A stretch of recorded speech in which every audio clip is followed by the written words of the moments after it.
মুখের কথার দাম নাই বলে তো বাংলাদেশে দলিল করা হয়, মুখের কথার দাম নাই বলে তো মানুষ স্ট্যাম্পে লেখে, মুখের কথার দাম নাই বলে তো মানুষ বলে যে একটা সই দিয়ে যান।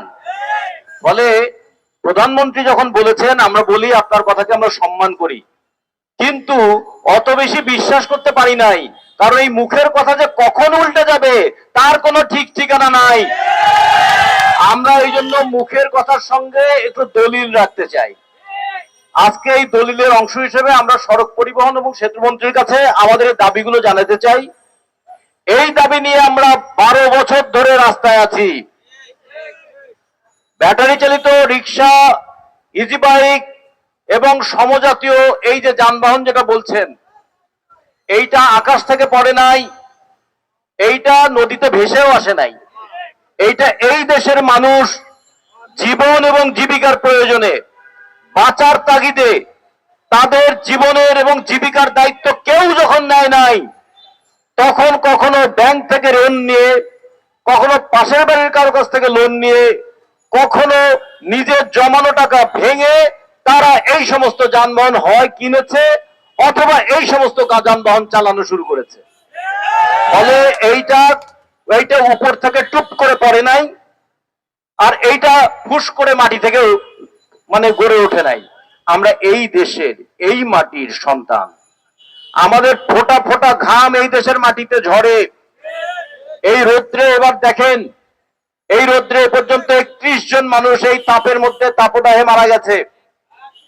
তার মধ্যে অর্ধেকের মতন হচ্ছে রিক্সা চালক, আর বাকি যারা তাদের মধ্যে 10 জন মারা গেছে জমিতে ক্ষেতের কাজ করতে গিয়ে। ওই জমিতে ক্ষেতের কাজ করে বলে আমার পেটের ভাত হয়, আমার পেটের ভাতের যোগান দিতে গিয়ে তাপদাহে 10 জন কৃষক মরে গেছে।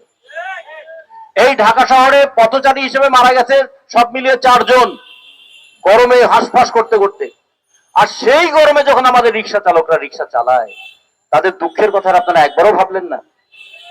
এই গরমে তাপদাহে পুলিশের একজন সদস্য ডিউটি পালন করতে গিয়ে মারা গেছেন, এবং পুলিশের এই সদস্য মারা যাওয়ার পরে এই রোদের মধ্যে ঘন্টার পর ঘন্টা দাঁড়িয়ে তারা ডিউটি করেন, এই ইউনিফর্ম পরে ডিউটি করেন। তাদের কষ্ট আমরা বুঝি, তাদের এই কষ্ট লাঘব করার জন্য তাদেরকে স্যালাইন খাওয়ার ব্যবস্থা আছে, কিন্তু আমার ঘাম শরীর থেকে যে 1 লিটার 2 লিটার 3 লিটার করে ঘাম ঝরে যায়, ব্যাটারি চালিত কিংবা ইজি বাইক কিংবা রিক্সা চালকদের টাকা কখনো শুকনো থাকে না, টাকা সব সময় ঘামে ভেজা টাকা থাকে।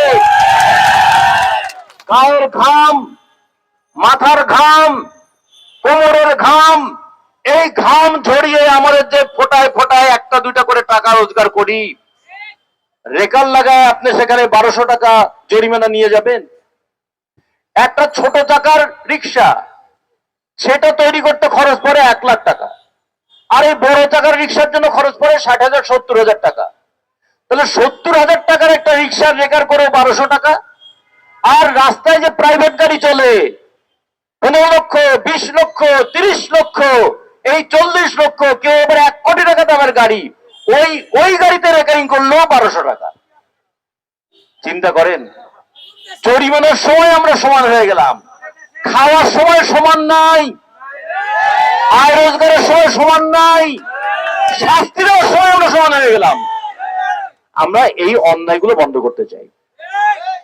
একটা রিক্সা যখন চাকা ঘোরে, 300 বার চাকা ঘুরলে 1 কিলোমিটার যায়। 1 কিলোমিটার গেলে আপনারা ভাড়া পান 10 টাকা, আর একবার একটা রেকার করলে 1200 টাকা। তার মানে কতবার চাকা ঘুরানোর পরে ওই রেকারের টাকা জোগাড় করতে হয়।